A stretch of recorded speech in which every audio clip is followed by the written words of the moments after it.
What's up, YouTube? Welcome back to another video. This is my food channel and my name is Elijah. Today I'm going to show you guys how to make a blueberry muffin recipe that I thought was really good. Now, I'm not the biggest blueberry muffin guy, so I haven't had too much experience with trying different ones. Unlike cookies where I had a million cookies, so I know that, a cookie recipe could be better than one or another, but this blueberry muffin recipe is really good. Now, you can make a few tweaks to it. I think that if I were to do it again, I would add a little bit more blueberries, especially to the top. I feel like, when I opened up the blueberry, it didn't look as aesthetically pleasing, or from a, for a quick glance, you couldn't tell that it was a blueberry muffin. But it tastes really good. Now, I probably would have wanted a little bit more blueberry, explosion, if that makes sense. But this recipe right here is super easy. I'll have everything in the description box below as far as ingredients and details of how to make this.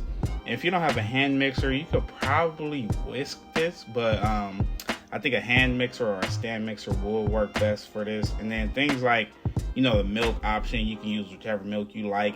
I don't normally drink whole milk, but I decided to go with whole milk in this recipe. I just thought it would be better than the oat milk that I normally use. But as you see right here, I'm using the stand mixer or hand mixer, I'm sorry, and it just makes it easy to incorporate all the ingredients. You want to make sure that you don't leave, nothing on the sides of the bowl or at the bottom. So if you're using like a spatula or whatever, just make sure to keep scraping that around. Right here, I'm going in with 2 eggs, and I can't remember if I had these at room temperature or not, but for a lot of baking recipes, I noticed that they like to use butter at room temperature and eggs, and I don't know why, so I can't really give you guys an answer to that. But aside from that, I think this is really easy. The hardest thing for me with this recipe was cleaning. I felt like I used a ton of bowls and, different dishes and measuring cups, and the best thing you can do if you are making this at home is just kind of have everything prepped out as far as measurements. So, flour, sugar, butter, all of that, and just have that ready to go. The hardest thing with this recipe also is if you're recording it. So if you want to make this for your own channel, I think, it can be a little bit much as far as having everything ready to go. But in general, if you're just baking this at home, super easy. Like I said, just have everything kind of prepped out as far as your measurements. And then, like I said earlier, as far as milk and whatever eggs you use, you can use it. I don't think it'll change too much, but I did decide to go with the whole milk.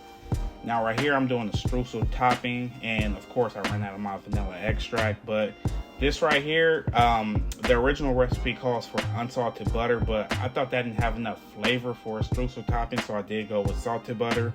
And if you're using any kind of butter, I think the best butter is Kerrygold butter, so I would recommend that, but of course any butter will work. And this streusel topping is really just more of the the sugary topping. The muffin itself has a lot of sugar, I would say, but a lot of people do like muffins with a sugary topping, and that's how I would say I like my muffins. And right here, I'm going in with the wild caught blueberries or whatever it's called from the store. I'm using frozen blueberries, but you can use frozen or fresh, whatever you prefer. Just make sure to wash your fruit if you are using fresh blueberries, of course. And I'm going in with a little bit of flour just to make sure it's coated, and when I mix this in, it doesn't really make it too liquidy. You'll notice when you do start folding this in, like how I am right now, you can see the liquid trying to come out because they are frozen blueberries. But yeah, you just want to coat those blueberries with some flour. Don't overdo it, but if you are using more than this recipe calls for, just add a little bit more flour. Like I said, if I were to redo it, I would add a little bit more blueberries. Right here at this point though, I did think that, damn, maybe I did add too much, but I would say add more, especially if you like blueberries. This right here is the video before going into the oven. I put the streusel topping right there, and then I didn't put this in the video, but I did add a little, sprinkle of sugar on top. I think these are better. I originally tried muffins when I tried a Starbucks blueberry muffin, so that's how I thought a blueberry muffin should taste, in my opinion. I'm not an expert with muffins. Like I would say, I've had more cookies than, other pastries and stuff like that, but I do think this muffin was really good. You don't have to add the sugar. It's already sugary. This right here is the muffin. You can kind of see the sugar on top. Like I said, for presentation, I probably would have added more blueberries, but all in all, this recipe is really good. So if you are interested in trying this, or if you've been curious to try a recipe, definitely try this one out. Again, if you like this video, make sure to leave a thumbs up on the video. Subscribe to the channel if you're new to the channel. I appreciate you guys for watching.